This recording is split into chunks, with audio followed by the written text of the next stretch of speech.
So just as we're getting started, and it's all good, but this is the second episode in a row where we started with a spill. Whoa. The first one, mine was worse. Wait, what did you spill? I spilled one of these like hard seltzer things, and it was on the table. Oh my God. And it was all over Jeff's notes. Wow. Yes. And it was a guest that Jeff was very excited about. Oh. Whoa. So it was a lot. Oh, it's been a few weeks since we've recorded it, and then we should say so. Gingerbread Man down. Clean up on aisle podcast. Welcome back to Clean Up on Aisle podcast, the dirty truth about grocery stores. I'm Jeff Harmetz, joined as always with Adam Fligston. Hello, Adam. Hello, Jeff. How are you? And I guess we want to get right into it, but we have our very first returning guest ever on this program that we do, Jolie Darrow. Great to be here. Great to be back, and I'm in person this time. Yes, and another first for our podcast. We have a dog with us. That is our first. You've never had a dog? We haven't even had either of our dogs. No. During the podcast, yeah. So your dog, Agnes, who we discussed at length in our last episode. As usually happens when I go anywhere, because she clearly is, she's the one who spilled, for the record. She is the spiller. That's why I wanted to introduce the dog properly on this. It was just a little bit of water, and we sorted it out pretty good, but this is a spill zone, and Agnes is doing very good. It's very nice to meet that dog. Thank you. Aw, and you know what? She says it is okay to meet you. That's the best I can hope for usually. With Agnes, yeah, definitely. That's honestly a blessing with this dog, who is currently sniffing around and freaking the fuck out, as she's wont to do. So I started to tell you about this a little bit before we were recording, and I'm like, let's just save it for the record. So we are recording this podcast at my day job, which is the Z1077 Studios in Joshua Tree, California. It's very kind of them to let us record here. We do appreciate that. I work here. I'm on the air from 6 to 10 every weekday morning, and I do the news here. So I'm here like another several hours after that. And I bring my dog in a lot. How many times a week? Traditionally, so my partner for a while was going into Los Angeles. She works from home, but she would have to go in about once a week, and she would make that to be Tuesdays. So I got into the habit of bringing my dog to work on Tuesdays, and she gets up super early with me. I want to get right into her routine. Like, I bring her kibble. She eats kibble for breakfast and the wet food for dinner. She hears the kibble being poured on my way out the door, and she starts to freak out. She knows she's going to work. She doesn't like car rides. She loves to come here. She loves to be at a place. She just doesn't like to go to the place. That's the opposite of Agnes. She would stay in the car forever if she could. I've thought, there have been times, because she has extreme separation anxiety, and there's been times where I've been like, would it just be easier to just get her own car? In a perfect world, like a temperature-controlled car where she can just like be in it, and then we can leave and we can stay out however late we want. The air conditioning is on, and she's listening to her favorite DJ. And so basically, it's the best.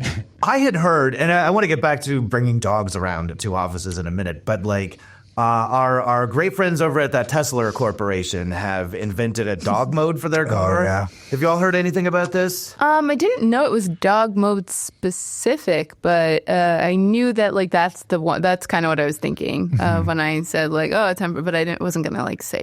I would always be afraid that somebody would smash the windows or something. That's like you have to leave a note. You can't trust.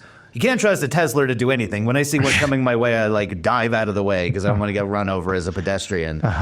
But you still would need to like make some notes and let people know that, hey, like I have put thought in this. The default is to assume that people are thoughtless. Right. Yeah. And so you have to let people know that I am being thoughtful, and you have to like exert a little bit more thought than that. Do either of you have a car fancy enough for like where you like leave the air conditioning on when it's parked or whatever? Well, no. But let me ask you that. Like, I have never left a dog in the car. If the temperature was a reasonable thing and you were just going to run into 7-Eleven or something like that, would that be, would you consider doing that? I leave my dog Sunday in the car all the time, as long as it's like We've done a lot of news stories about this because where we live, it gets really hot. We're in Joshua Tree, California. So we try to do a reminder like once a year, like if it's more than like 80 degrees, you shouldn't leave your dog in the car. You shouldn't leave your children in the car for that matter because it gets really hot really quick. And we do advisories about like the roads getting too hot for dog walking as well. But we're pretty on it with the heat. But if it was like a day like today, I would 100% leave the dog in the car for 5 minutes. You also have to be careful about the cold as well, and not as much of an issue here though. It can get like if it's freezing, like I think it's like below maybe like 50, you should, or maybe 45. I can't remember what it is, but it's like they can also like freeze pretty easily, even though they got those like nice warm coats, especially because of the way that like cars are where or like if they're like breathing heavily and like you can actually like really freeze them. Really? So I don't know the specifics or the science, but I know it's not good. But yeah, leaving the dog in, like as long as you like leave a window open, or if it's like if it's like 55, 60 degrees, like sometimes you don't even need the window. But the window to be safe. But yeah, usually like she's good for up to like a half hour in the car. She loves it. It's like I think she thinks of it as like a crate we can all be in. And so she feels very safe. What a poetic approach to just leaving the dog in the car. I wish my dog felt safer. Although she's a lot weird, and so she will she'll bounce around a little bit. We have had to like get a little seatbelt for her because she goes up to the window and then she'll like burrow under the seat and stuff. So she got to get strapped in. But now, all right, I'm really going to tell on myself for like my car situation here. My old car had only the rolly windows. It didn't have power windows. So for me to roll the back window down for her was like a huge fiasco for like where I live. I'm not in the car for more than like 11 minutes. Right. Like my commute to work is 11 minutes. That's about it. Now that I've got power windows, I can roll the window down in the back for her a lot easier. She can roll it down herself. She has figured out how the button works. Wow. So she's a little happier in the car. She's not that much happier in the car. That's my biggest thing right now with my little puppy. I'm considering, because, they say when you want to get them comfortable in the crate, you feed them in the crate. So I'm considering doing that like lunchtime in the car now. Oh, that's brilliant. Yeah. I love that. See if that works. I know. I just like a park car, Yeah, no, that's a great. You always go for a ride. I'm going to feed him in a car that was going 100 miles an hour off of a ramp over a cliff, and I jumped out of it at the last second. They got to get used to so many things. Yeah, normal situation. Yeah. So we're recording this in the weeks after the holidays. I want to do a dog gift check to find out what everybody got their dog for the holidays. Jolie? Oh, God. I didn't get her anything. But she got to open all of our presents. Right. She loves, like, the act of opening things is the gift. Does she use, like, a box cutter or scissors? She's a hard time, though, because she's left-handed, so left-pawed. She just loves, like, that's a hot tip. If you ever, like, want to entertain your dog, just like wrap shit and then like, let them unbox it. And like she thinks all gifts and packages are for her because like, she used to we would occasionally do the boxes for the dogs where they like sent you fun stuff. And so like she started to learn that like if a box came for her, it was like something great. And so she kind of like extrapolated that and was like, oh, all boxes are great. And so, yeah, but also shredding cardboard is a really good activity for dogs. They love shredding. If they'll eat the cardboard, then you can do like cabbage instead. But yeah, I didn't get her anything. She didn't earn it, honestly. Okay, bad dog. Coal in the stocking, yeah. And Adam, you got Todd something, if I recall. Sort of. I mean, somebody asked me that, and I just had to give a quick answer. It might have been me, like, shortly after. I know, but there were people around, and, like, I was like, I just want to, like, so it was whatever the most recent thing I had bought, because he's a puppy. I'm a new dog owner. I've been buying him shit nonstop for the past months. But yeah, I got him some puppy ice cream, dog ice cream. And he likes that a lot. And then I got him a new harness, I guess. But this all just coincides with the holidays. What's that? Yeah, fashion. Exactly.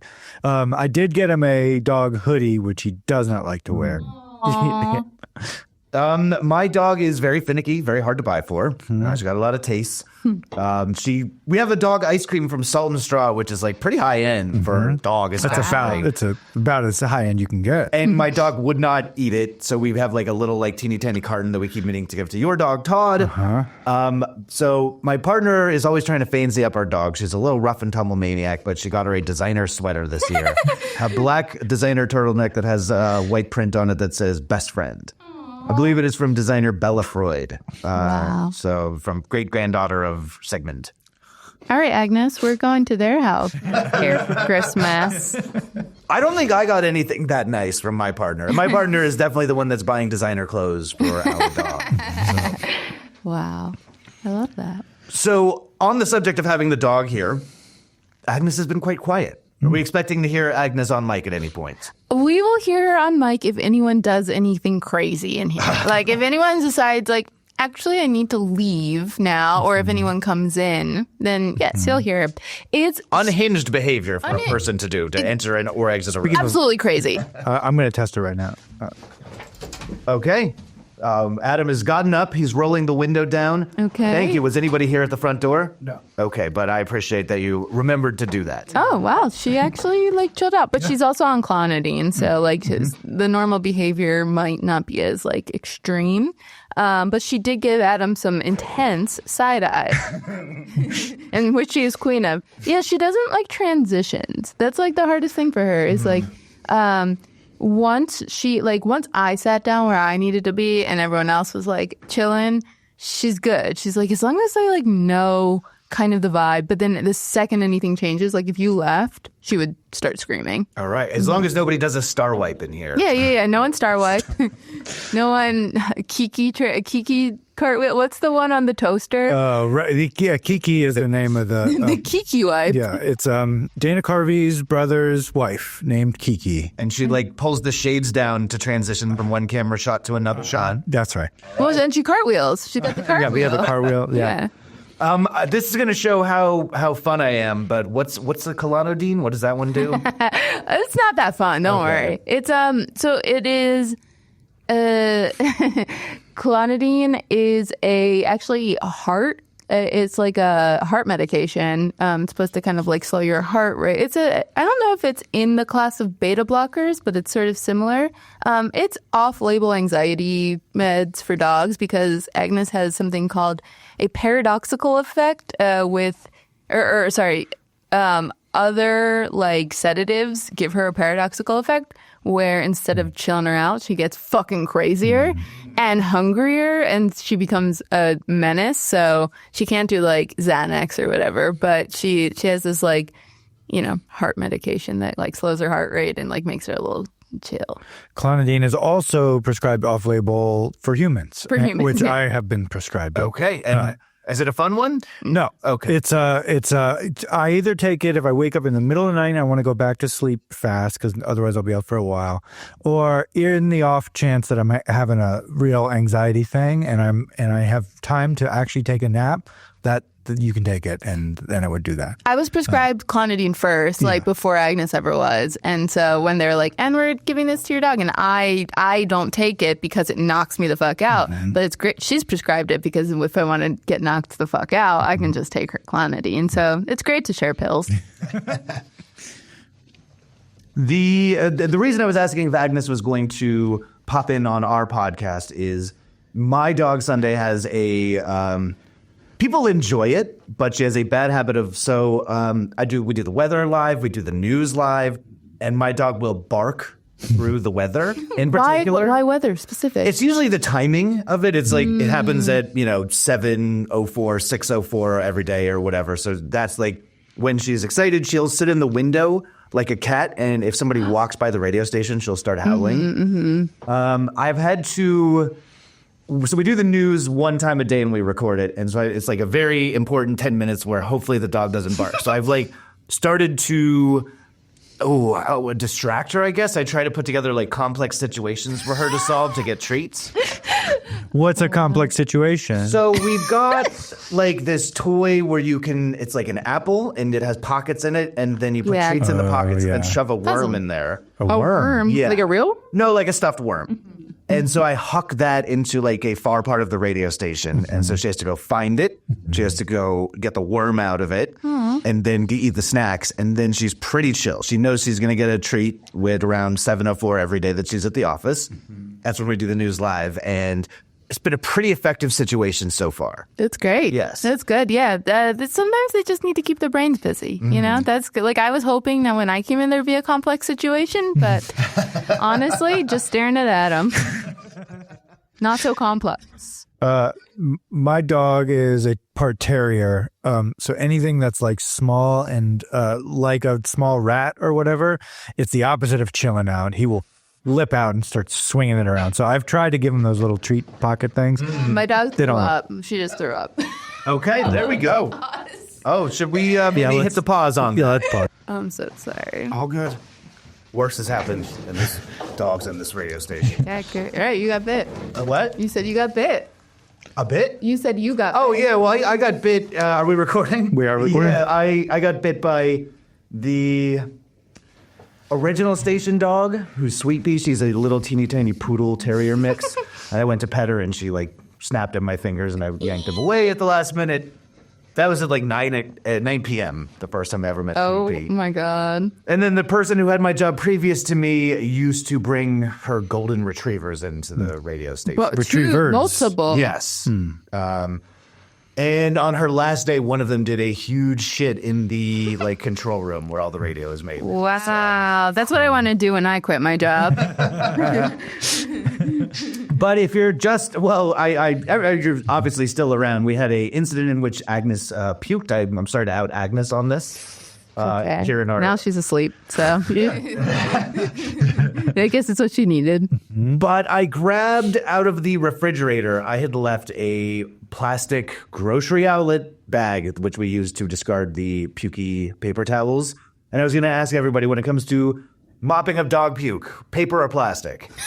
Definitely plastic. At the like final stage, right? Like to clean it away. Sir, I don't want to take any credit for cleaning it out. Yeah. Jolie used paper towels. I used some paper towels. Oh, yeah. And like just to kind of grab it, and then we dumped it in plastic. So I guess both. Yeah. Yeah, I took it right out to the bin. I was going to comment on the grocery outlet bag. I think I Yeah. was very showy about it in Toronto.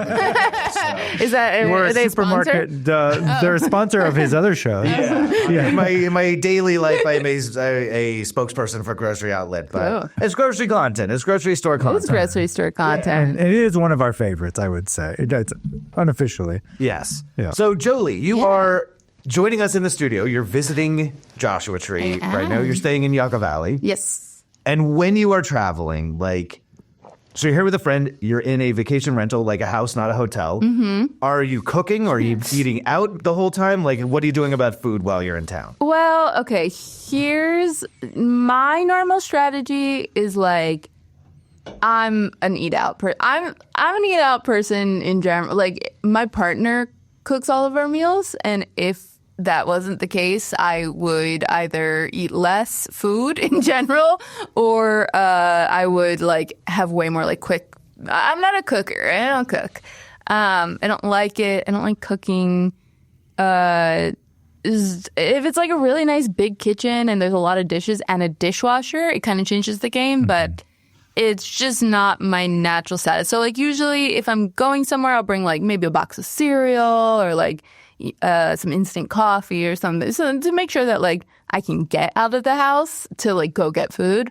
But Sharon, my best friend who I'm traveling with, is like way more of a like, let's buy groceries, let's like have a stocked house. We'll eat out like maybe once a day, but you know, we'll make sure we're like taking care of it at home. However, the place we're staying in right now, not the most accommodating in terms of having a kitchen and anything charming at all. Is it a about bad it. rental? It's not a good rental, and it was. You know what? We're both taking the blame for it. Both me and my best friend, because I was really busy the week she wanted to book it. And it just wasn't a priority. And she's visiting from Massachusetts right now. So she wanted, it's her trip. So I was just like, I don't care. Like, get whatever. And I was like, just like send some options. And she sent me this one. She's like, I think this could be a good one. And I didn't look. And I was just like, yeah, okay. I was like, looks great. But I didn't look. So it was both our faults. Maybe you can bleep this, Adam, but can you say like what street it's on? Do you remember, or what area generally? I'm really curious. I'm curious too. I don't know where it is. Hold on, I can relate. Carmelita Way. Okay. Do you have a little map? Can I take a Yeah, peek? go for it. I mean, you don't have to bleep it because by the time this airs, I won't be out. I won't be here. So Well, that's not a bad part of town. No, I didn't even know there were bad parts of town. No, a good, it's like a back house. It's very clear. Like, the thing is, the place itself could be nice.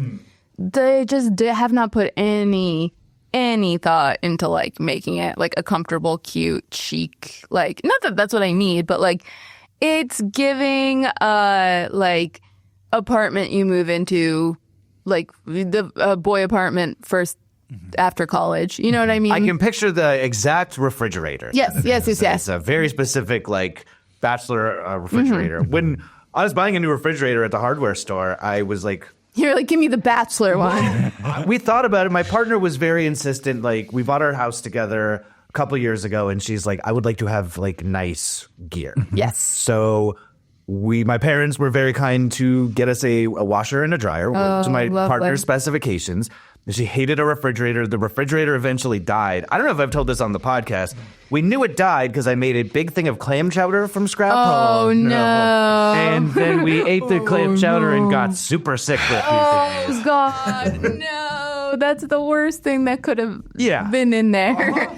So after that, we're like, we better get a new refrigerator. I remember going to the hardware store and looking, and like, there's some really top tier models. And we did buy a nice one, but just seeing like the bachelor refrigerator, it's like, I'm going to try and describe it. It's like an index card sized refrigerator upwise, and then the small freezer on top with just like the most basic knobs.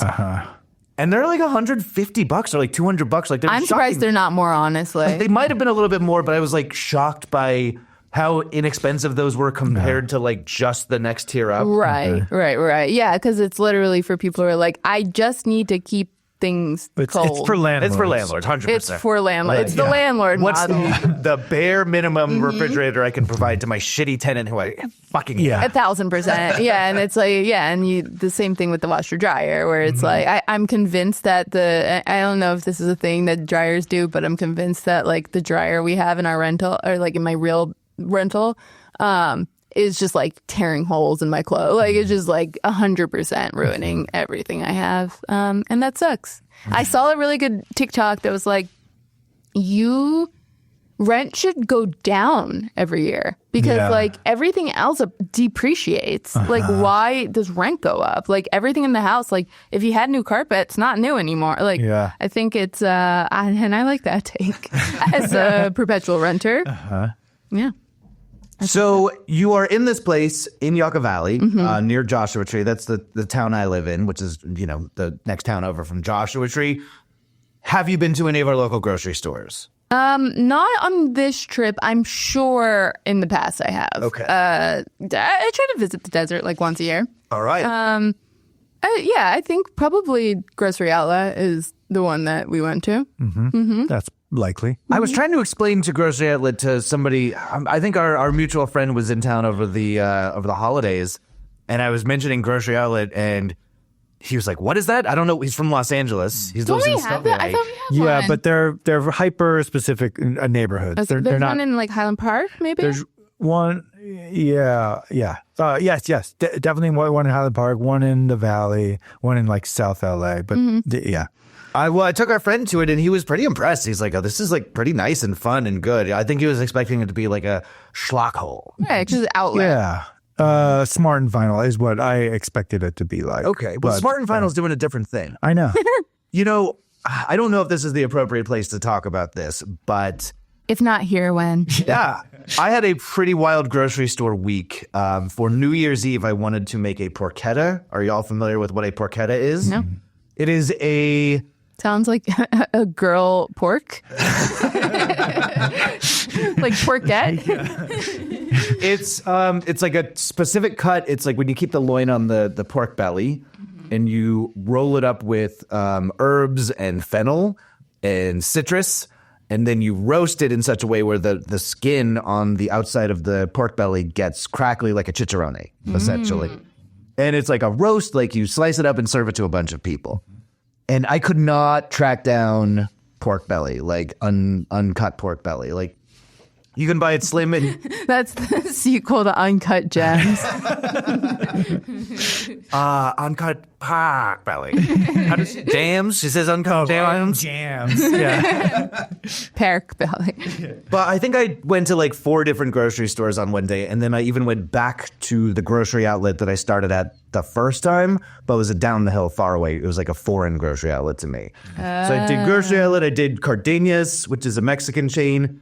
I did Trader Joe's, Jensen's, and I called a Winco and I called a Gelson's, and nobody had it. Wow. So you didn't do it. I didn't do it, and then my backup was getting the good lamb, or the butterfly lamb leg that they had at grocery outlet, and it turned out fantastically. But I just like when you're trying to get like specific stuff, grocery outlet is not great for that. But you can find some real gems like a butterflied lamb leg that's from Australia and grass fed, and that's really nice and good. Yeah, you can't go there with an expectation. You have to just flow. You have to just let Which is let like it come how I live. you Yeah. know. It's a flow state. It's a flow state, and that's why we're in this shitty rental. Because I was just like, yeah, I'm sure, but like, I shouldn't have trusted my best friend. That's not her strength. Is research. Whenever I get into a vacation rental or a hotel, and we were traveling for the holidays as well, the first thing I did, like, I will go out and get like a bottle of champagne, hopefully. Like, I'll go to the grocery store and like get a bottle of something nice that me and my partner can enjoy in our vacation rental or in our hotel before we go. So like, when I'm looking for vacation rentals, proximity to grocery store is pretty key for me. Interesting. Well, I was going to say this isn't like a champagne kind of place. This is like a Natty Bo kind of place. Well, yeah, get us warm. Natty. Yeah. We have Natty Bo in California. Nah, I doubt it. No. We're natural netty ice. Nice, there we go. Or like some Mickeys. That's maybe an appropriate. Yes. Oh, yeah. Jenny's. Is it Jenny's here? Or? Okay. What is the Jenny's? It's like worse than like Natty. I do like the Maryland coming at you with Natty. Thank Bo. you. That's that's what I think of when I think of like shitty beers, like shitty college beer, because I went to college in Maryland. Yeah. One of those landlord refrigerators just full of Natty Bo. 32 packs of Natty Bo. And that's breakfast, lunch, dinner. Maybe a handle of like Popov vodka. Oh, yeah. Sky. Oh yeah. Sky's too fancy for one refrigerator. You got to go Popov or below. There. So you have not done any grocery shopping on this vacation? Not on this vacation, no. Yeah, that's we ate at Adam's house yesterday. That's the food we've done. I think that's a fabulous place to eat. Yeah, it's great. Sky high pie. All right. Is that your local favorite with because they've got a good vegan The situation? vegan was great. It was good. I might cut all this out because I cut out hyper local stuff sometimes. But it was so crowded. It was unbelievably Really? crowded. Oh, right, yeah. right. And they turned off their website so you couldn't order online. So I had to go in there. Anyway, it was a little bit of a stressful thing, but it was worth it in my opinion. Look, local places, and we have to leave this in now. But locally here, and you came quite the weekend for it. I guess, like, I was talking to a lot of shop owners, and the week after Christmas is one of the very busiest times for people to be visiting the high desert. That makes sense. So, like, businesses will turn off their phones. They're like, we have too many people actually here. We can't take outside orders. Sam's Indian, which is great, which is down the parking lot from where we're recording right now, famously challenging to get into. And, like, I remember one time I got out of the radio station on a Saturday at like 6 o'clock, and people were tailgating in the parking lot waiting for their Sam's Indian at this Indian restaurant in the same parking lot. That's the first time I heard the new Limp Bizkit record. Somebody was bumping it out of there. Dad vibes. That album is called Still Sucks. I know. Dad Vibes is on. So you're from here. You're from the desert. I've only been out here for about 8 years. I'm from Long Beach in California. Okay. And I lived in LA and, know the gang from Highland Park TV as well. Cool. But Jeff, everybody still talks about the telethon where the everything, the power all went out. I fell asleep on the court or whatever. Yeah. I'm a little embarrassed. I know, but it's still a stuff of lore. It came up last time I was in town. I wish I was remembered for better things at high. So we talked about this when last you were on, but Jolie, tell people what Highland Park TV is. Highland Park TV is a film and music collective where it's basically a public access station, but for YouTube, and we film everything on these old public access cameras, and we use a old-fashioned switcher called the video toaster, just like real analog vibes, and we make funny videos and shoot music videos. So if you have a band and you're like, hey, our band's really good and we got a bunch of followers, because that's an important metric in the year 2026, hit us up. You don't need a bunch of followers. You just need to be really good.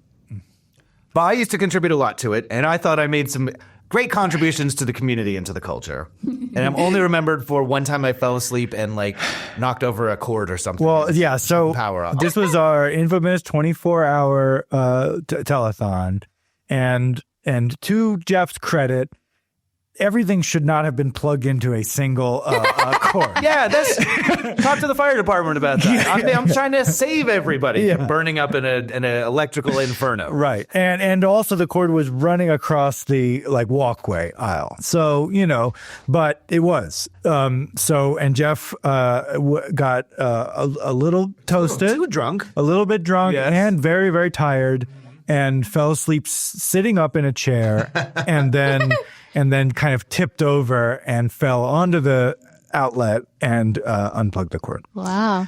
Yeah. I was just going to say, I'll bring it up when I get back and see if people remember you for that. Joey brought it up last time I was around. Come on. So, yeah. Come on with that. Don't. I didn't bring it up. Okay, I did. I thought I did so much good stuff and made major contributions to the community. Nope, and to the only culture heard of there. that. Yeah. One thing I was thinking about, your first show was called Apples and Oranges. It's basically this show. Pretty much. I mean, yeah, it's not too dissimilar from this show. So. Yeah. And I just getting back to the grocery stores thing. Ooh, sorry, that's my dinger. So this is a super busy week for grocery stores, and I don't know how it is in LA or anywhere else for that matter. No, because they're all here using your grocery stores. But as I'm a guy who goes to the grocery store once a day, and I've had to go so much times. I've gone to grocery stores. I went to 4 grocery stores this Tuesday. I've been going to grocery stores twice a day lately, and it's psychotic how bananas it is. I'm trying to go at 7 in the morning or 7 at night. I'm trying to avoid daylight hours at our local grocery stores. It's just been nuts. That makes me think of during the pandemic, I was living in Bushwick, Brooklyn, and it was how the grocery stores were. First of all, you couldn't go with multiple people at a time, and it was scary, especially in New York. It was really, really terrifying. So you didn't want to go when a lot of people were there and there were only X amount of people allowed, blah, blah, blah. But we lived next to a 24-hour grocery store. So and it was nice. It was organic, great. What was it called? I don't know. It was the corner grocery store. I don't know if it had a name. Something fresh. I don't know. But it basically it was amazing because you could go at midnight and go grocery shopping. And I'm I think, and this is something I'm thinking about more and more recently, is I feel more things should be open all the time. We went to, Sharon and I, my best friend who's visiting, on New Year's Eve, we went to the Korean spa. We went to Spa, and that's open 24 hours. Famously 24 hours. It's incredible. I'm that is amazing. And I'm not, here's the thing. I'm not a partier. I'm not a nightlife person, but I am a night owl. I just like being awake at night. I love the night. And I feel in places like that, if more grocery stores were open late, maybe I wouldn't hate the grocery store as much, because this is something we talked about in the last episode. I'm not into grocery shopping, but I feel let the night owls be night owls at the grocery store. There must be 24-hour grocery stores in Los Angeles. I can't imagine. Well, so this, this earlier episode, I don't know when ago. It's a tragedy of the pandemic. There were a lot of 24-hour grocery stores, and then they closed for the pandemic, and pretty much they never rechanged their hours back. So, I'm sure there are, but the percentage of them has gone way, way down. Yeah.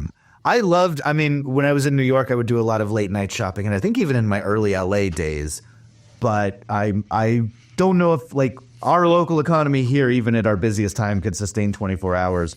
When I was doing my when I was looking for my pork belly on Tuesday, I was like calling a bunch of grocery stores, which I never do that. I'm terrified to call a grocery store. Have y'all ever called a grocery store?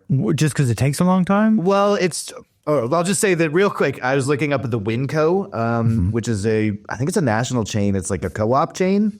And they're open 24 hours. They're like suburban Indio outlet is 24 hours, which I thought was pretty impressive and incredible. Wow. But I don't like calling a grocery store because you have to talk to somebody and then they have to direct you. Yeah. And I don't like calling anywhere. I'm a millennial. That's not something I do. You can't email them. You can't go onto the Instagram and say, do you have pork belly? Like you probably do need to talk to an AI bot a website, yeah. I can tell you that the people that I talked to were definitely not AI. They were definitely like, I could tell that you are in the middle of something more important than talking to me on the telephone right now. The disdain comes through the phone. Oh. But that's fine. But I think that's why I don't like calling a grocery store, because they have better shit to do than talk on the phone. Right. It's crazy. Yeah. You could just go. They should say, "Hey, we're a grocery store. You could just come to us. You don't have to call us about anything." Yeah. But the Winco was 30 minutes from, I was already in like Cathedral City in Palm Springs, and it was like, would have been 30 minutes one way there to find out what the guy told me on the phone. Oh, we have discontinued our pork bellies. It's wild that you were like trying to go so far just to get pork belly. That's important to me. Yeah. Okay. That's fair. Yeah, I am known for, I was down the hill already. I was like conducting other errands and stuff, but I will bring a cooler with me so that I can go to specialty grocery stores and bring things back up to the high desert where we can't get them. Wow. All right, Jeff, I'm going to call you out. Sure thing.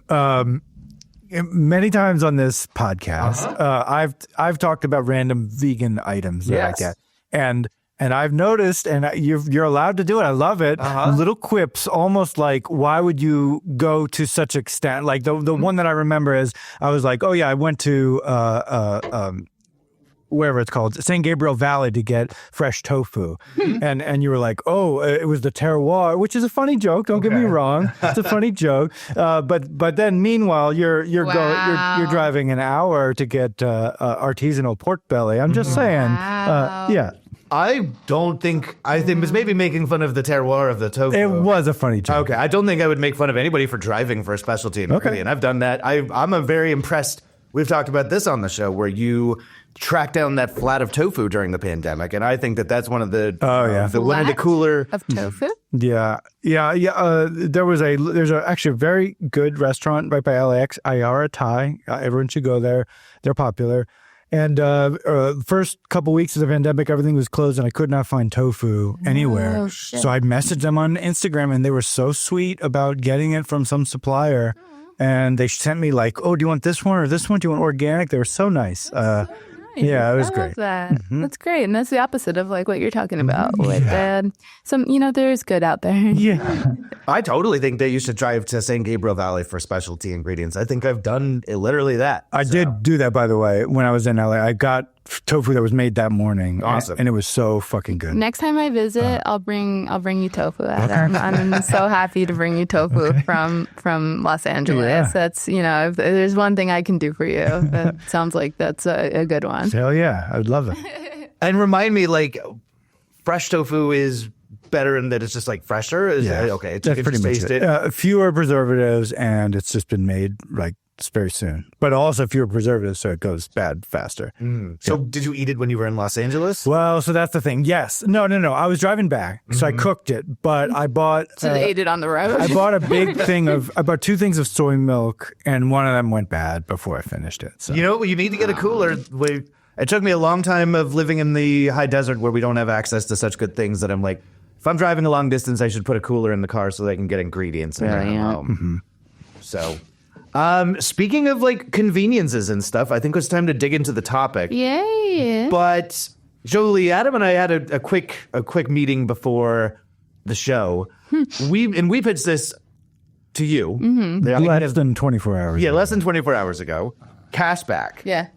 And I have my definition of what cashback is. And I came in to like do some research. And I'm like, oh, this means like 3 or 4 different things. Whoa. Okay. Let's see if we're all on the same page. So let's start with you. When I say cashback, what do you think of?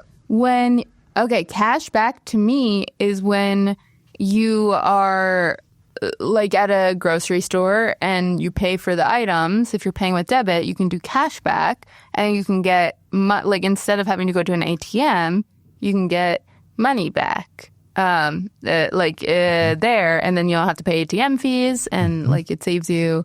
Yeah, what other option is there? I can't wait. Well, that's what I meant. Yes. When I said Okay, cool. cashback. Adam, where do you land on I this? mean, that's what I was also expected to research. Okay. I wound up not only researching that, but that was what I was focused on originally. Me too. Yeah. So, okay, when I think of cashback, and I think, Adam, you're kind of this way a little bit. You might be a bit of a points guy. Is that okay to say? Yeah. All right. I can talk all about that. Yeah. Oh, we gotta talk points. Are you a points guy, Jolie? I want to be a points guy. I am not on top of my finances enough to like know if I'm doing it right, but in my mind, that's the point of racking up credit card debt. I got all this credit card debt, and so I can get points. Okay, so I'm glad that you didn't go down the points rabbit hole. But when you start looking up cashback, especially in I mean, a quick search engine search will yield like pages and pages of credit cards, like trying to offer you specific like credit cards, and it's like it's very challenging to research it. And so there's 3 different. Just before we even get into any of this stuff, like when I'm trying to look up something about cashback. There's 2 words, there's 1 word, and then there's a hyphenated word. Did you find that any of those yielded the specific thing that we're here to talk about today? No, I didn't find uniformity in naming. Interesting. But I will just mention that in Australia and New Zealand, it's called cash out. Oh, that's better. Yeah. The one that we were expecting is called cash out. But yeah. But yeah, I'm glad we're all on the same page, and like, I guess let's start with you. Jolie, you don't like to shop very much. So how often are you getting cash back? Well, I guess when I do shop, I'll often get cash back because I'm from the East Coast and I never switched my bank when I moved here. I am a PNC customer. Shout out to PNC. Yeah, shout out to PNC. You've been so great to me. Actually, they helped me out recently when my work was late with pay. My salaried position, and they were like, guess what? Even though it's the week before Christmas, we're going to have some payroll issues and not pay you on time, which caused me to overdraft my bank account by like $2,400. And PNC hooked it up. They like returned it was like an automatic credit card payment that was coming out, and they just like took it back. And I was like, you know what? Thanks, PNC. But yeah. Can I do a quick aside? Yeah. You should very seriously consider getting another job if they're not making payroll. Well, this was the first time. There's a lot of reasons I should consider getting another job. We'll talk about that off, Mike. But the last time a job I worked for missed payroll, like more than once, they went out of business. I quit, and then they went out of business a month later. And I think they probably owed employees a lot of money. Oh, so let Washio be a cautionary tale for you. Okay, thank you. Yeah, they said it was a glitch with the system. I'm going to take them at face value for this one. You should not. We'll talk. Okay. Our eyes are wandering. I'll say that much. And they have been since I started. So that's not the red flag, honestly. But in case someone from work listens to this, this is a parody podcast. I said it. You didn't say it. You said it. Yeah, that was all me to say. But you were talking about getting cash back, though. Cash, okay. With the old card, the PNC Bank. The PNC Bank. So, yeah, that's the thing. I don't have a PNC here. So if I need cash, generally, so I don't incur fees, I will do it via the grocery store, but less and less now because less and less places are cash places. I actually am embarrassed at how little I get cash back, how little I have cash on me, and it sucks because sometimes you just need to I've got there's horchata in my neighborhood, and sometimes I want horchata, the street vendors. Yeah, so I wish I had cash more. It's nice to have cash. It's nice to have cash. Yeah, I'm trying to use cash a lot more. Here in the high desert, the ATMs are fewer and farther between, and we're just talking about local businesses, and it's I'm really trying to shop more locally these days. Like and I know that it is more meaningful to bring cash to like a local restaurant or a local business than it is to use a credit card. However, I'm finding myself at ATMs less and less. I want to find out about you, Adam, but I will say I'm kind of a psycho for cashback. Like I love getting cashback at the grocery store so much. Like when I realized I could do that as like a young man, like not as like a teenager, obviously, but like an adult with a bank account, I thought it was just the greatest innovation of all time. I would spend all this time waiting in line at ATMs, and when I started being like, I can just get cash when I'm like buying, groceries, and as a everyday grocery store guy, I am just obsessed with the concept that they will just give you cash. I mean, it's your own cash, but it's like, I'm already That'd be great if it wasn't your own. They're just like, yeah, I'll have someone else's cash today. I'm already doing the thing that I like to do and that I do every day, and I can just get a little extra cash on it. And then more so when you're living in Los Angeles or New York, I was eating a lot more street food because it's prevalent, and you really can't go to like, the Nepalese Momo guy and say, "Oh, do you take a credit card?" They want cash for dumplings. So it became an enormous resource for me having access to that. And I still use it to this day, a little less because I'm a bit more of a points guy right now. I'm using my credit card. And we should say cashback is like, it is debit only. So you give them your debit card, you enter your PIN number, and then it is like you have opened up your bank account. And while they're in there, they can take a little extra cash out for you if you request it. Well, that's also why I don't do it as much, is because I'm like, well, why would I pay with my card when I could get points on my credit card? So, yeah. So researchers call what you're talking about, they call it a behavioral nudge. Okay. Where they're trying to slightly tip the scales into making you feel better about this transaction. So that's one of the benefits of them providing cashback. Consider me a fucking nudge. I've been nudged, Adam. And then they also have found that customers feel like they've earned something, or they're getting something back. It feels like oh, it's not all just going out of me. Like I'm getting a little in my pocket. So that's one of the reasons. It's I mean, when I'm talking about a benefit for smaller businesses, it's like I'm using the resources of this large business to get cash that I'm going to spend at a different, better business. Yeah. Adam, how often are you cashing back? Well, okay. Cash backing? Cash backing. So I almost never use my debit card, and that's because I am well aware of the points game. Now, Jolie, I do need to mention that one of the, if you do want to care about points, one of the first rules is you have to pay back your credit card. Otherwise, it's should have told me that a couple years ago, Adam. Otherwise it's kind of a wash. Adam, you told me this a couple years ago. Yeah. Like right when I got my very first credit card when we moved to the desert because I couldn't afford a U-Haul. So we got the credit card. I think we had a conversation about it at the time, and I was telling you about my credit card, and you said, it's great if you can pay it off every month. And I didn't at first, but I said, I want to live up to Adam's advice that he gave me those many years ago. And to this day, I have lived up to your advice. Wow. Well, so the other thing is they hate, there's a name for someone like me. They call them transactors. 40 to 50% of credit card users are called transactors. Isn't that what Agnes hates? Transition. Transactor. Yeah, Agnes hates transactors. It's really fucked up since some of my closest friends are transactors. Wow. Yep. So they lose money. It's problematic. They lose money, which is one of the other secret benefits. Is I am thinking that I'm fucking over the banks when doing this. So you get some glee from that. Yes, very much. That's my nudge. Yeah. But the other thing I'll say is that Discover Card, which is a card that I regularly use, sometimes does offer cash back even for credit card purchases. That's what I was going to comment, because I was like, I don't have a strong take. Like I had a strong take when we did the cut fruit episode. I had a really strong opinion. I was like, I don't know if I have a strong take. And then, yes, this is my strong stance is I think credit cards, you should be able to do cash back. Yeah. And most of them, it's called a cash advance, which charges a fee, Right. which kind of defeats the purpose. But Discover, for whatever reason, that's one that for a limited amount, I think it's less than 100. They don't. It's coded like a traditional thing. So I actually have, and I didn't know how unique that was because that was kind of my regular card, but I've used it for that a fair bit. Wow. Okay. Yeah. Hot take.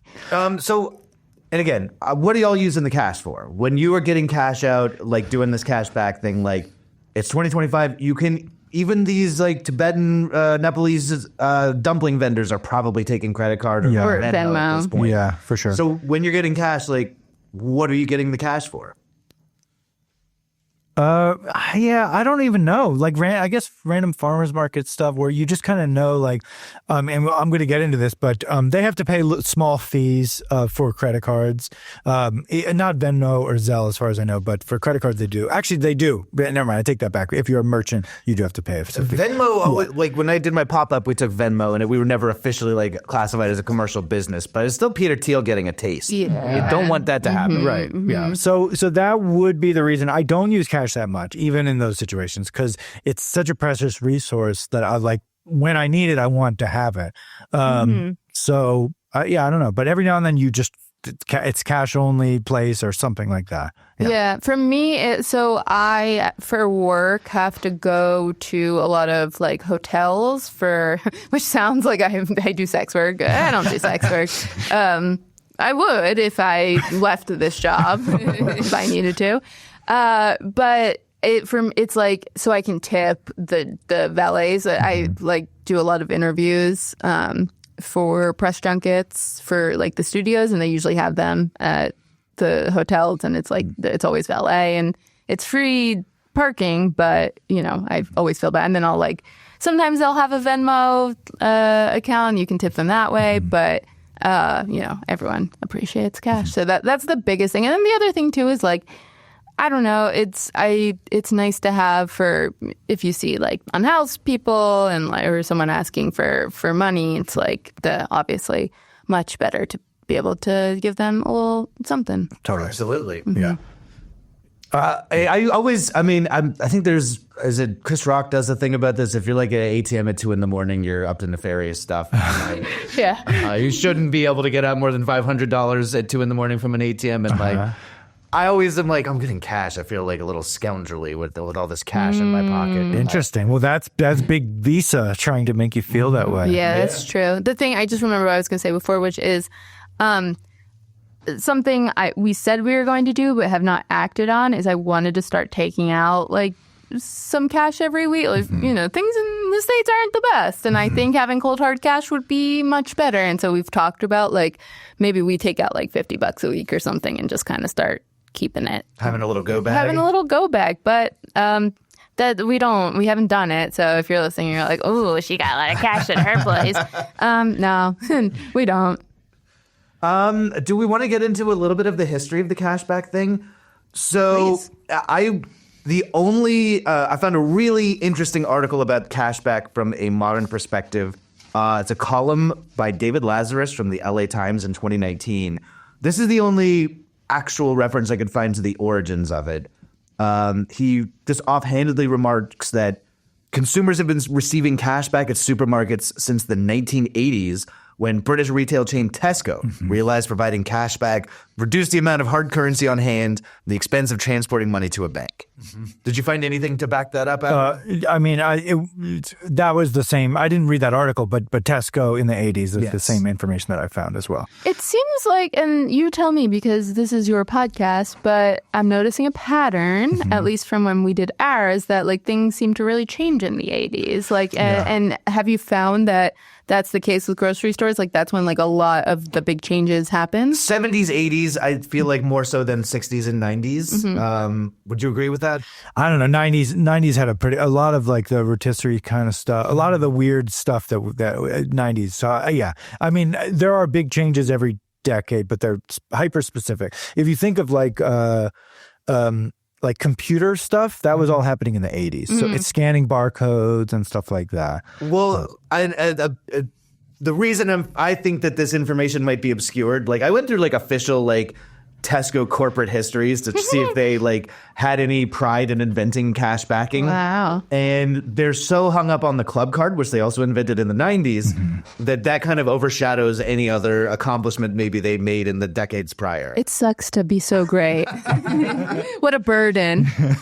But I did line up with the PIN numbers coming out in the mid 80s, which is about when Tesco started offering up that cash back thing.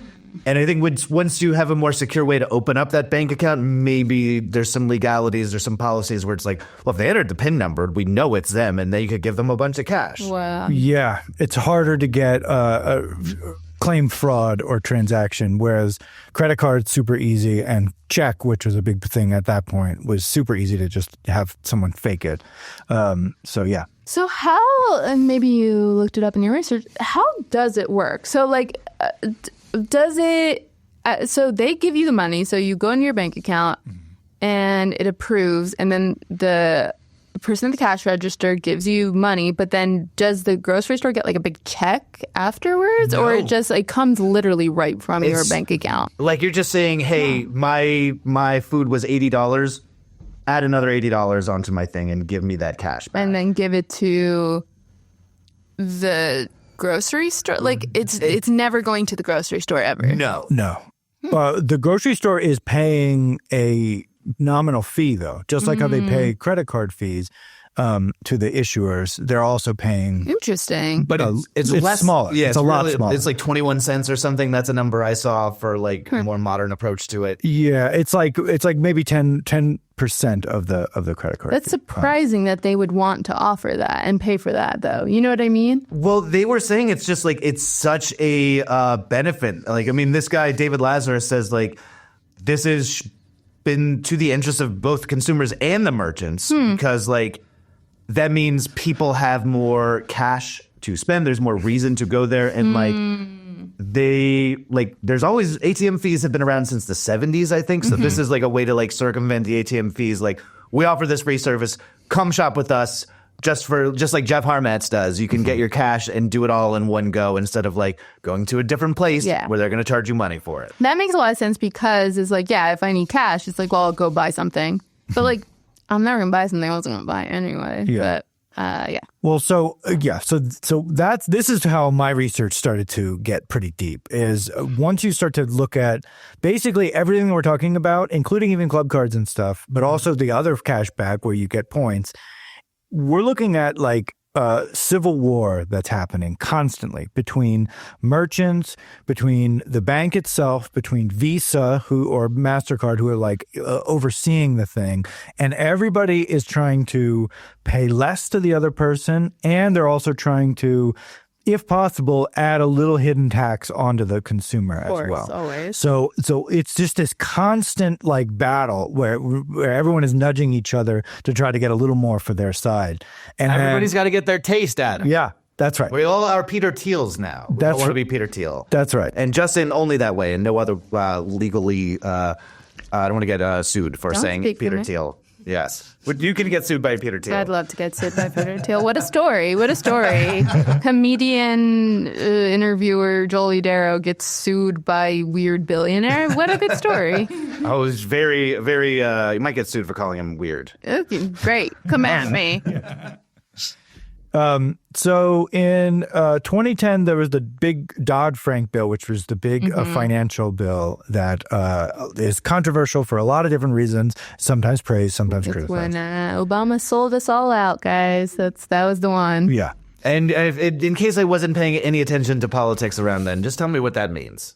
Okay, well, so we had the housing crisis, and then there was the major crash. And the big thing that is controversial about that is basically the question of who is now going to be responsible for all the lost money. Is it going to be the banks that made a lot of money. I would have voted for that. Yes. Just for the record, I would have thought that it should be them, but yeah, keep going. Or are the government going to step in and American taxpayers going to step in and fill the gap and make it so that the banks are whole again? I'm like sick to my like when I hear this, I get sick to my stomach. Literally, I just like it makes me so upset. Yeah. But go on. Well, so I mean that's the backstory. The one potentially good, which I don't think I have a problem with, although maybe it got a little messy. There was an amendment at the very last minute called the Durbin Amendment that capped the fees that merchants would have to pay banks for debit cards. So, and the banks were furious about this. So it basically said, like, it can't just be a free-for-all. There's our hard limits. We're going to make some rules. But then they passed it over to the Federal Reserve, which was not in the amendment. And then it became a big, again, this civil war, where the banks then sued them for saying it was unconstitutional. And then one judge said it was, and another judge said it wasn't. So basically, and then eventually everyone just sort of accepted, like, this is what it is. But that's also when they started to do... because they were getting debit fees, right, when you did a transaction. And remember, checking used to be free. But around that time, let's say 2012 or so, is when they started to have checking accounts that were free if you kept a certain amount of money. Otherwise, then you would pay a monthly fee, right? It drives me. I'm like, this is the most counterintuitive shit. It's the same thing with like when you have a fee for overdrawing your account. Like that, I'll never forget. There was like, maybe I even told this on the last podcast. I don't know. But like there was one morning where I got like a notification. It was like, you have a notification from your bank, and you go into it. And it's like, you're below your like there's no money in here. And I like all I could think was like, what the fuck do you want me to do about it? Like, I'm sorry, there's no money in there. I'm sorry. I'll just get some money. Like you know when I have money and you know where it is.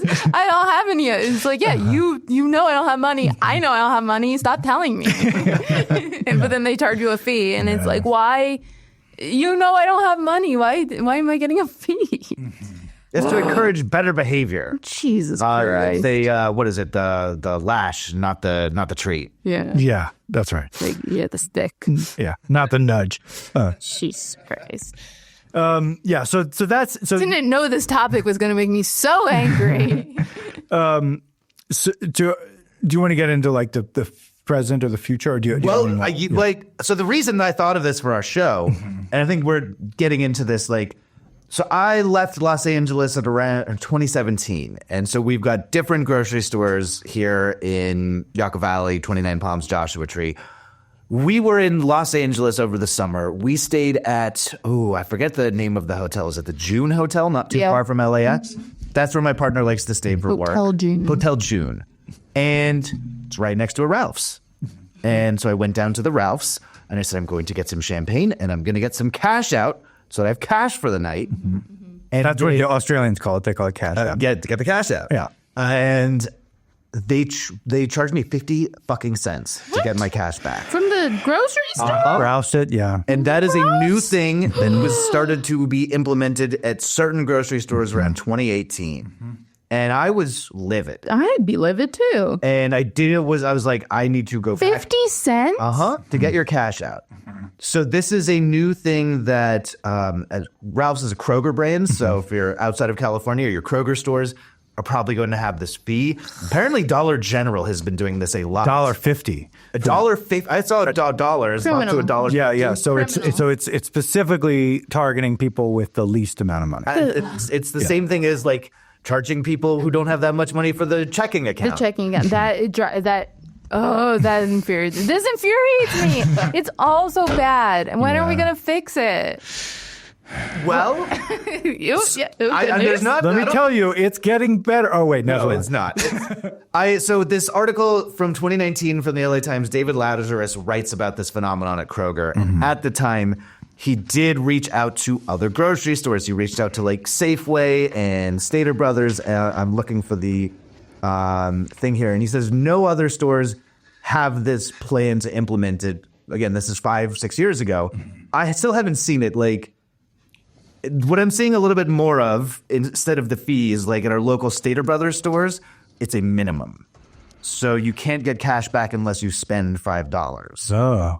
Interesting. which for me, it's not a problem. But for some people, I can imagine that is a huge problem. Absolutely. So those are kind of the things that are being imposed on Cashback in the last decade. I mean, 5 years, really. It's fees. David Lazarus says that Kroger makes $75 million in extra revenue from that fee alone. But it goes back to the employees, I'm sure. Oh, right. Yeah. Sure, they're doing something altruistic with it. They call it labor fees. Oh, God. They say that it's like, well, it's extra labor for like the cashier to get the cash. Yeah, it's really a lot of work. 50 cents, but they're not getting a raises from that. That money is definitely not going back to the people who are hitting, to be honest, hitting 3 buttons. Yeah. If I knew that 50 cents was going into the pocket of that person, I would every time. Easy. Yeah. Every time. There are grocery stores where you're not supposed to tip your grocer, and I like to tip when I'm flush with cash. Like if I have like a good freelance gig or something, like everyone's getting $10. Like at the grocery store? At the grocery store, absolutely. Oh yeah, you don't tip. You got to tip. I've never tipped at the grocery store. You should tip at the grocery store. I would tip if somebody like carried my bags out to my car. No, I mean it's generally like I do it regardless. Like around the holidays, everyone could use a little extra money. But yeah, and here's why I don't have a lot of money is because when I have money, I'm just like, everyone can have my money. Please take it. Because I just don't understand the concept of keeping money. It makes no sense to me, and it probably never will. But yeah, but there are some grocery stores that actively dissuade you from. They don't like like Trader Joe's doesn't like when you do it. Maybe Vaughn, I can't remember, but there's like certain rules. But like sometimes you just got to be like kind of sneaky. You just got to be like, take this. I very rarely. Maybe I should do more now it's on my radar. But one time I did tip a Trader Joe's employee because she looked so sad. She was having the worst day, and I just like slid her $10, and then she was like, "No, I can't take it." And I was like, and then she just took it and she seemed very grateful. But yeah, I should. Yeah, I mean, you don't have to. It's not customary, but it's like if you got it, I'm the type where I'm like, if I have it, and it's like. You know what? They probably need it. They probably they're working at the grocery store. I'm sure they could use an extra $10 and get themselves some nice hot food or something. Not that people who work at grocery stores can eat. My partner worked at a grocery store, but just it's really appreciated. I think, and it's it probably can lift their day, lift their spirit. Totally. And that's why you get cash from Cashback, so they can give it to the people that work there. Exactly. Yes, give it right back to the people. Yeah. So I found this. This is from 2024, August 26th, so pretty recently. The Federal Consumer Financial Protection Bureau has been investigating these additional fees and things like that. Excellent. And when they were talking about what is this cash good for, also from I'm no economist, but from the grander economic sense, the federal government says that it is very useful for people to have access to this program to get the cash back. Yep. And in general, not just for people's financial sanity and security, it's good for the economy for cash to be more accessible and more cash being out there. And this being a premier way, I don't want to say premier, but a very popular way to get that cash out into the world. And when banks or when grocery stores start charging 50 cents for the privilege of giving you your own cash, they're kind of messing with that balance a little bit. Wow, they've gone against the agreement. I saw a TikTok the other day. I do all my research on TikTok, like any brilliant person. Vaccines, financials. Yeah, they got everything. They got everything on dog there. Dog care. But it was saying how it's crazy that billionaires don't want to be taxed. That, I mean, it makes sense, kind of, but that's the bargain. The bargain is they get taxed up the wazoo, and we don't, we don't take care of them. Yeah, bring pitchforks. We don't bring pitchforks, and it's they break the agreement when they're not paying their fair share of taxes, and it's you're not allowed to have that much money if you're not giving some of it back to the community, and et cetera, et cetera. So I don't know. Just I'm not saying it, but that's what the TikToker said. Yeah, just Home Depot has a good price on pitchforks right now, and sharpeners. And hit me up for Peter Thiel's current whereabouts. Oh, I know where he is. They're all at the Billionaire Yacht Festival in St. Petersburg. Yeah, George Clooney. I won't say what I think maybe we could do over there. But yeah, they are saying, so also like Cashback, also like, and again, you can talk about food deserts and things like that, but the Consumer Financial Protection Bureau says specifically like, not a lot of neighborhoods have banks, or not all neighborhoods have banks. And if you are in a underserved community, you can at least go to the grocery store and like get cash back for free without having to like track down your bank. It's just annoying because it's like, it's my money. I should be able to get it. Like, that's the thing. It pisses me off when banks are like, you got to wait for to take out X amount, or you have to, I don't know. I'm just like, but it's my fucking money. They got to get their interest. They got to get their taste Of course. to make it worth their while. Of course they do. But even around here, like, there was a Bank of America that closed since I've been out here. And like, Good. there's one of every, well, yeah, but it's one of every chain. But like, people need to get cash. And our Chase Bank has one ATM. Yeah. That Bank of America had one ATM that I don't think works anymore. Yeah. All the big banks said like, they just one ATM for the whole area of like 70,000 people out here. That's nuts. And so people really relied on going to, Vaughn's and getting their cash out when they get their hamburger meat. I'm surprised that the government, though, would like cash and that they would like, I feel like if I'm the government, I'd want it all tracked on Venmo or Cash App or whatever. Like, I feel like that, I don't know. I feel like there's probably not an interest there. So it's surprising that they're trying to protect it because it's like, again, that way they can tax all of the shit. Well, so one thing I need to say, because we've talked about the Dodd-Frank bill, and I've got many criticisms about it. It did also create the Consumer Financial Protection Bureau. Okay. I didn't know it was that recent. Yeah, which didn't exist. And Consumer Financial Protection Bureau has done good things, although they've pretty much gotten neutered under recent administrations. But they have done good things. And this report is basically just, they're not really encouraging this. They're just basically saying, this is how things currently exist, and that's it. Interesting. Yeah. There's also, I saw that there's like at least one class action lawsuit kind of coming together about these charges for getting your cash back. Great. This one is from, I believe it's Con and Law PC. I forget. That was the website, and I think I wrote it down a little weird.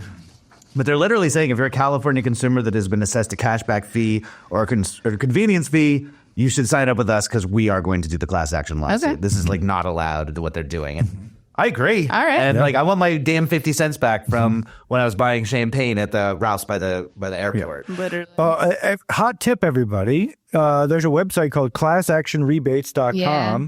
And I check it out sometime. You should only do things that you are a legitimate member. That's on the record. But there's a lot of stuff, and sometimes they don't check if you're a legitimate member, even though you should only do things. Yeah. And this is kind of bringing us to the future of cashback, but what you said you had some future. Yeah, these are dark stuff. So, okay. Sorry, everybody. We always end on a pessimistic note. I like that. Okay, so the first thing I'll say is that this is a constant civil war, Cold War that's happening between all these companies. There's a company called Fiserv, which is trying to angle itself to be a future finance kind of thing. And they just signed a deal with Walmart.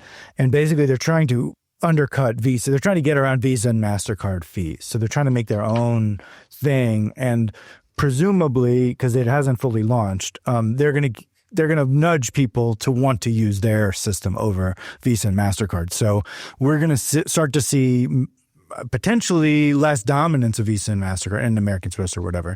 But that might not be a great thing. Who knows? I assume that anybody that's coming down the pike is like worse and more cynical than the monsters that are currely in the situation. Right. It never swings in the correct direction without help. Walmart's never done anything bad. True. So, okay, the other thing, in terms of the other form of cashback, which we haven't really talked about, and we don't need to get too much into, like, getting points and stuff, But what we have talked about is a concept called dynamic pricing, which I think I'm a little terrified to talk about that. I think we all should just be aware of the future of dynamic pricing that's coming down the pipe. And it's basically that they run all these AI models. They have all this data about us. They have our cookies or whatever. And then they charge you different prices if they think you can afford something more. Or they'll probably charge poorer people more money for stuff. Well, yeah. I mean, whatever they can get wring the most out of everybody. I mean, that's the same for the bank accounts, for the checking account. It's like, oh, do you have less money? Well, it costs you more. Yeah, right. So if you ever watch football or something, you'll see that there's a bunch of like ads for these kind of apps that you can sign up for. I think we've already talked about one called Ibotta. There's another one called the Upside. And I've read a lot about this, but I don't know anything about very this. sinister I'm stuff. sorry. I got to mention it. Well, I can't wait to hear. Yeah, I'll be the judge of that. So the Upside, so both of these things, basically, you buy your whatever, you go to Ralph's or you buy gas, and then you scan your receipt, and then they give you a certain amount back. And so it's billed as this sort of like you're already buying this thing, so why not just do this because you're going to get money back, which makes sense to some degree. Sure, but it is sounds good. It is a backdoor way of doing dynamic pricing, and that's really what they're doing because they know that supermarkets and gas stations can't just see you coming and change the price automatically, but they can decide how much back they're going to give you if these things started to catch on. So, like, how would that work? How would that app like go to your other stuff? So, okay, let's say me and Jeff both bought the same box of cereal, and the AI thinks that Jeff can afford it more than I can. It's going to, and we both scan into the thing, it's going to give me like $2 back, and it's going to give him like 30 seconds back, 30 cents back. And that's dynamic pricing. Wow. Yeah. I don't like it. No, it's bad. I will certainly do dynamic pricing is like coming down the pipeline, and we will be probably doing at least an episode or two down the line about dynamic pricing, but I keep dreading it. I keep dreading talking about it. Breaks my heart so much to talk about it. It just feels it's dark, and it's like I would support dynamic pricing if it were like dynamic tax for rich people. Sure. You know what I mean? Like that's the thing is we're all paying tax on this stuff. In other states, there's not tax on food, which when I lived in Philly, I don't think it was taxed. Definitely not Jersey. But yeah, it's fucked. What are we supposed to do? This is the thing about bank accounts in general that like pisses me off is like I have to have it's so stupid. There's a fee. I have to have it. I don't have a choice like to live in this world like because I can't get cash anywhere. You don't have a choice. You have to have a bank account. And I think it's such bullshit that like you get charged on it. Anything that you have to have, you shouldn't be charged on. That's how they get you. You got to have it. Yep. Housing, food, healthcare, like anything that you need. It's not, it sucks. And it's like, I think about it with like toilet paper or like even like period products, right? Where it's like, fine, you don't want, charge money for toilet paper, but I'll just like shit on your, or like the people who like won't let you use their toilets. How about that? Like, oh, you can't use our toilet unless you buy something. It's like, fine, I'll just shit on your floor then. Like I need to go if I need to go. Like a dog at a radio station. Yeah, like a dog at a radio station, as the classic saying goes. It's just like, again, it's the contract. It's the social contract. It's like we all behave in a way that is like we should be encouraged to behave in a way where like I'm also encouraged to behave well. Like if you behave well, I'll behave well. And that's the thing with Trader Joe's. I think we might have talked about this on the last one too. But the reason Trader Joe's is so brilliant in their like marketing in the sense of what do you associate Trader Joe's with? Like when you hear like, oh, Trader Joe's, what's your first thought? Like snacks only and like things that people don't actually need. Right. And then like what are some other things? Like I like their salads and they have a good cheese But selection. what's Trader Joe's known for? I think like snacky stuff, like frozen tamales. Okay, and, you're not answering the way I want know you to you're not. answer. I'm trying to answer appropriately. Friendly employees. Oh, friendly okay. employees who like flirt with you and are happy. But like the thing I'm not getting is, flirted with. okay, well then you are not going to the right Trader Joe's. Go to Trader Joe's where my partner works, and you'll get flirted with. The thing about the Trader Joe is like people love going to Trader Joe's, and it's like it's going to be a good experience. So people come into Trader Joe's in a good mood because they know they're going to be treated well, and they're going to be greeted, and they're going to be like happy, and so it creates this nice like echo chamber, like good echo chamber of like and what's like cycle of everyone's in a good mood because you have this expectation of being in a good mood. As opposed to going to places like no one wants to go to, everyone's miserable at the fucking bank because like, you're going to get treated like scum and it's going to be a miserable experience. And you're just like, you dread it. So then you come in like in a like kind of nasty mood and it's sort of like that. I'm always getting flirted with at the bank. Okay, well, then maybe that's the bank. But yeah, it really is this thing where it's like, it's the social contract, right? Where it's like, when these things start to fall apart, watch other things start to fall apart. And it's like, it's just contributing to the more societal collapse. And like, they're doing themselves in. That's the thing. It's like, you can only kick a dog so many times before it fucking bites you. I don't think you should do that. Don't kick any dogs because you'll get bit. But I think like adding that fee to like Ralph's adding the fee to Cashback is literally like them saying like, hey, actually, fuck you, and what are you going to do about it? Like, exactly. That's a pretty big breakdown of the societal contract, and they're like just getting, it's an extra $75 million for us, so the amount of like anger that it gives you is like not as significant to us as that extra $75 million. Right. But eventually, it's like you push people so far that it's like, people will stop shopping at like Target. Like, people, I can't believe Target isn't a bigger deal to these companies. Like, you see the way that we can just like fucking bankrupt a company instantly if you piss us off. Like, Target is like has had to close so many stores, and like you go into Targets, like not all of them, but Sharon, my friend who's here with me, was saying that her Target, it's like disturbing. It's like apocalyptic in there, which is like, have you ever been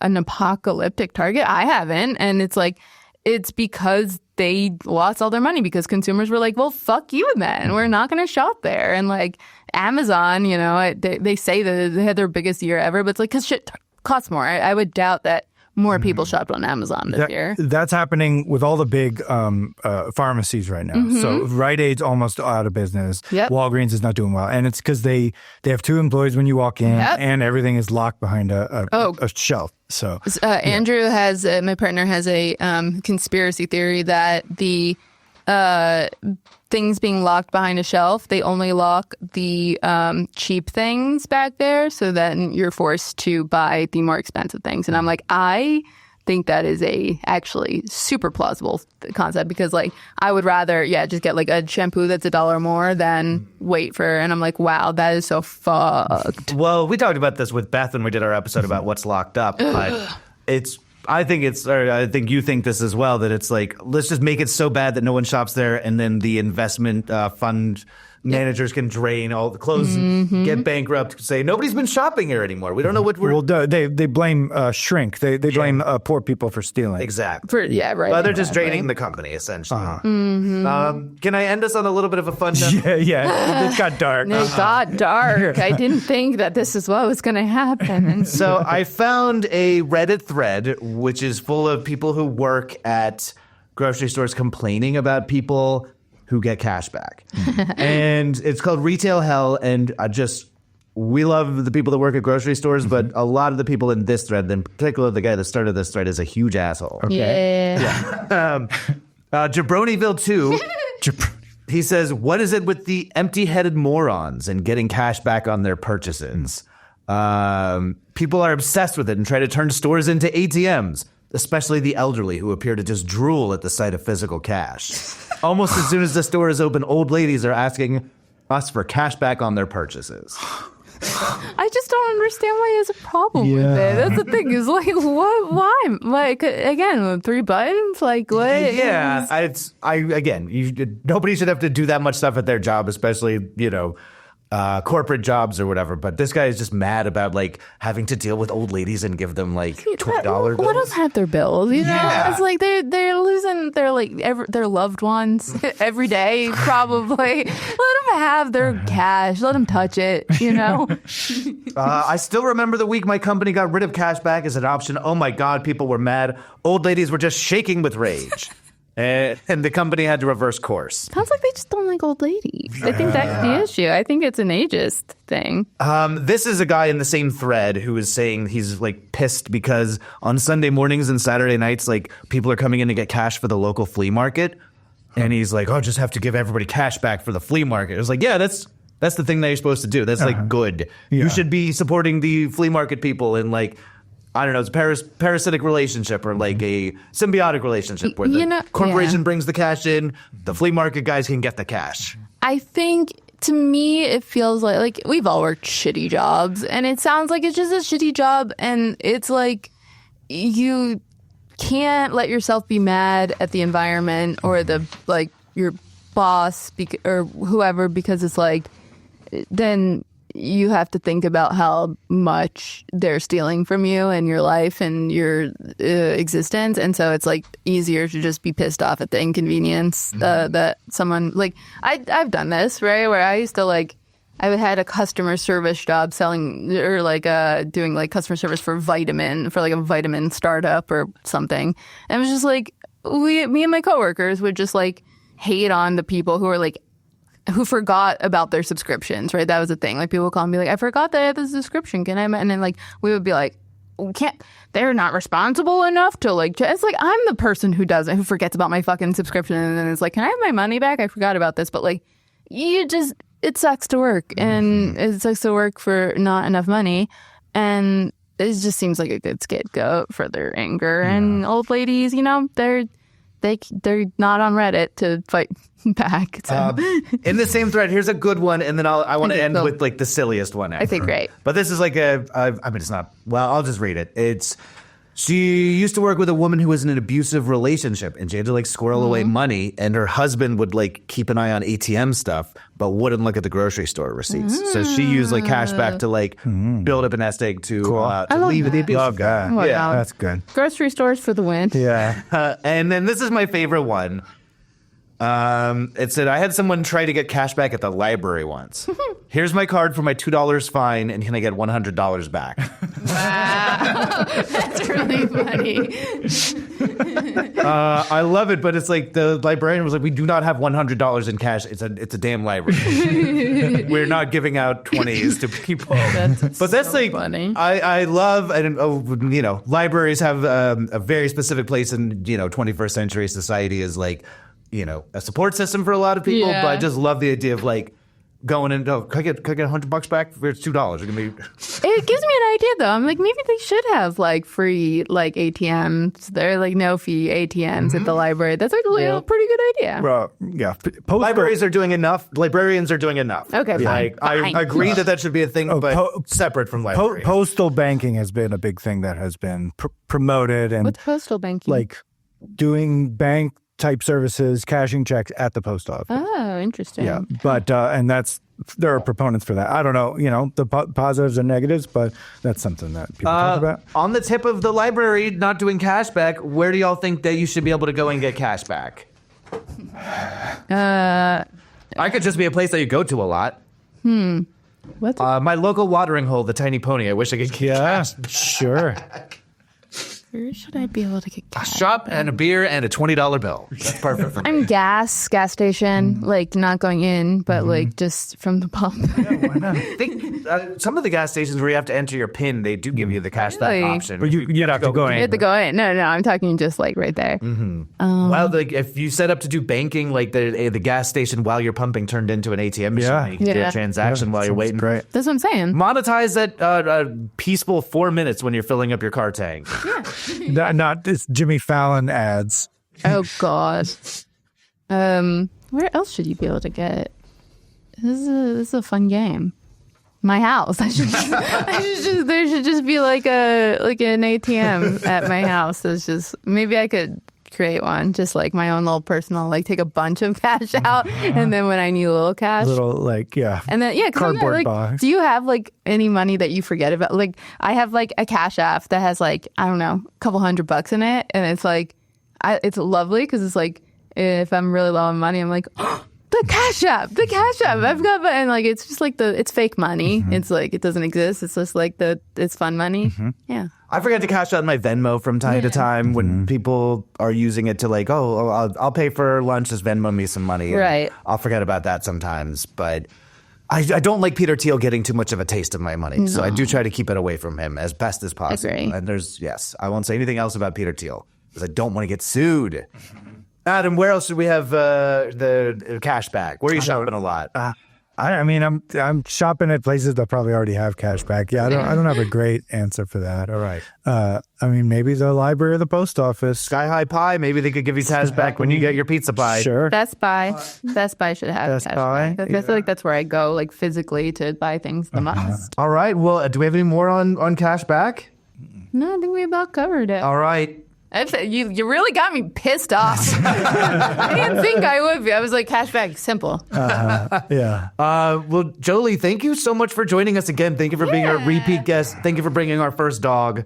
Yeah, thank you for waking up. Yeah, thank you for not leaving the dog puke at the radio station. I thought about it, but I was like, we'll be polite. Thanks for having me. This is always a blast. Have me back. If people want more of you, where can they find you? You can go to my Instagram, Jolie Darrow, JolieDarrow. Also check out Highland Park TV on all the things. We're doing great stuff all the time. HLP TV. I think maybe our socials are Highland. It's just Highland Park TV. And then just like have a nice week. I hope everyone like has a good time getting back to work and stuff. Be nice to workers around. Be nice to workers. Tip them. If you got it, tip it. Like if you get, it's perfect. If you are getting cash back, I feel like that is when I get cash back. Is like, or when I tip is when I get cash back. So like, don't make anyone post about you on a Reddit thread.